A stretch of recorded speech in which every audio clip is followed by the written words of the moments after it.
झारखंड विधानसभा के मानसून सत्र की कार्यवाही सोमवार तक के लिए स्थगित हो गई है, लेकिन सदन शुरू होने से पहले स्थगित होने तक विपक्ष अलग अलग मुद्दों पर तेवर में दिखा।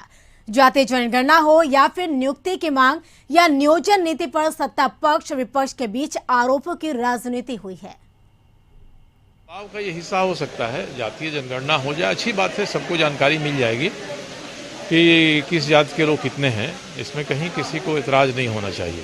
राज्य सरकार बचाने का काम किया और इस आपदा में कई हस्तियां, नेता, अभिनेता, पत्रकार, समाज सेवी नहीं रहे। तो कोविड काल में तो पूरा अस्त व्यस्त, पूरा देश, पूरा प्रदेश रहा और अब हम लोग अनलॉक की ओर बढ़ रहे हैं और धीरे धीरे समाहित हुआ है। थोड़ा हल्का चल रहा है कि तीसरा लहर का कुछ असर होने वाला है, लेकिन भोला बाबा का नगरी है, उम्मीद नहीं है कि कुछ यहाँ होगा। लेकिन सत्र समाप्ति होने के बाद हम लोग तेजी गति से काम करेंगे, चाहे रोजगार का हो, विकास का हो, और जो हम लोगों ने वादा किया उसको पूरा करने का काम करेंगे। देखिए, बाबूलाल मरांडी जी को कैसे मिल गया मान्यता? भाजपा ने कैसे उनको अडॉप्ट कर लिया? भाजपा कैसे ला सकता है उनको? मैं ये कहना चाहता हूँ, पहले बाबूलाल मरांडी से पूछे भाजपा लोग, उसके बाद बंधु तिर्की से पूछे। ये कांग्रेस का अपना मामला है, भाजपा का मामला था, भाजपा ने ले लिया उनको, बाबूलाल जी को। कांग्रेस का मामला है, कांग्रेस ने भी। देखिए, हम लोग कौन होते हैं? ये तो मामला अध्यक्ष जी के अंदर है, विचाराधीन मामला चल रहा है, लंबित मामला है। लेकिन मैं इतना जरूर कहूंगा कि बाबूलाल मरांडी जी अगर आज तीसरे मोर्चा में होते तो उसका रुख अलग होता। नियोजन नीति में कहीं विसंगति है तो बतावे उसको, और बताएगा तो उसके लिए सरकार संवेदनशील है, सरकार उसको संज्ञान में लेगी। अगर मान लिया हित में है तो उसको अपना सुझाव देना चाहिए। सरकार बनाया तो थोड़ा बहुत अगर कहीं पर कुछ अगर ऐसा होगा तो वो बात को बताए, अब रखे वो बात को।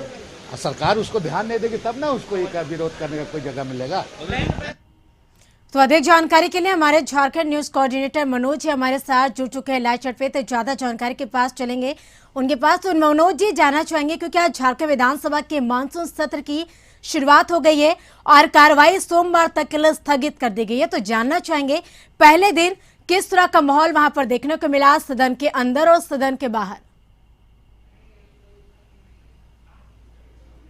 देखिए करिश्मा, अगर हम बात करेंगे झारखंड विधानसभा के मानसून सत्र को लेकर के, तो जैसी उम्मीद जताई जा रही थी कि काफी हंगामेदार होगा, आज उसकी शुरुआत में ही देखने को मिली। जब यहाँ पे शोक प्रस्ताव शुरू हुआ और सदन की कार्रवाई शुरू हुई, उसी समय नेता प्रतिपक्ष के रूप में बाबूलाल मरांडी को मान्यता देने के सवाल को लेकर के विपक्ष के द्वारा, भाजपा के द्वारा जबरदस्त हंगामा किया गया।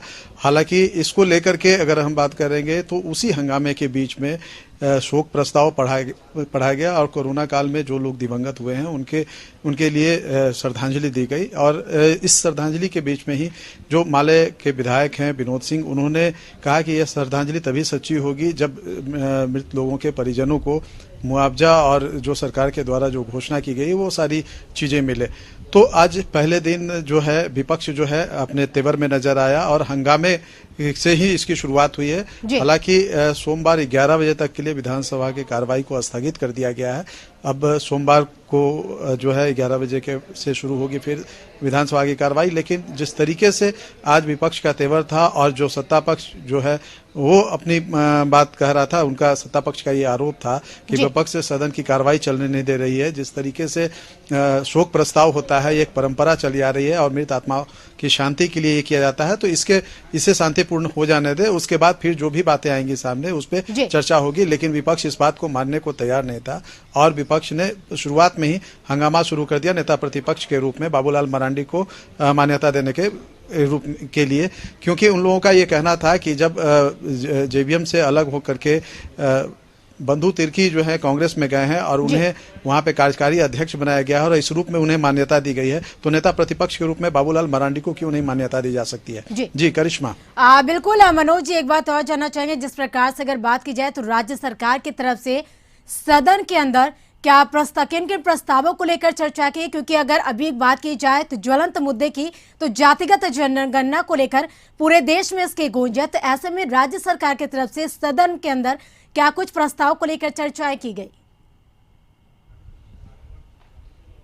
देखिए, अगर हम बात करेंगे उसी हंगामे के बीच में सरकार की तरफ से कई विधेयक रखे गए हैं, कई संशोधन विधेयक भी रखे गए हैं, जिस पे अभी चर्चा होनी है। अगले जो कार्य दिवस हैं विधानसभा के, उसमें विधायी कार्य निपटाए जाएंगे। जहां तक जातिगत जनगणना की बात है, तो कल जब सर्वदलीय बैठक हो रही थी, उस बैठक में यह मुद्दा उठा था और स्पीकर से यह आग्रह किया गया था कि इसको प्रश्नकाल में इसको शामिल किया जाए, ताकि इस पे चर्चा हो और झारखंड विधानसभा से जो है एक केंद्र को ये चीज दी जाए कि यहाँ पे जो लोग हैं वो जातिगत जनगणना चाहते हैं। हालांकि इसको लेकर के अभी अगर हम बात करेंगे तो जब सोमवार को सदन की कार्रवाई शुरू होगी तो उस पे क्या कुछ होता है, किस तरीके से सामने आती है पक्ष और विपक्ष, इस पे के विधायकों का क्या रुख रहता है, वो स्पष्ट हो पाएगा। जी बिल्कुल, तो अब देखना होगा कि हालांकि सोमवार को किस तरह की जो बातें होती है, जनता के हितों में बातें होती है, जनता के भलाई के लिए बात होती है। फिलहाल चलिए, तमाम जानकारी के लिए शुक्रिया मनोज।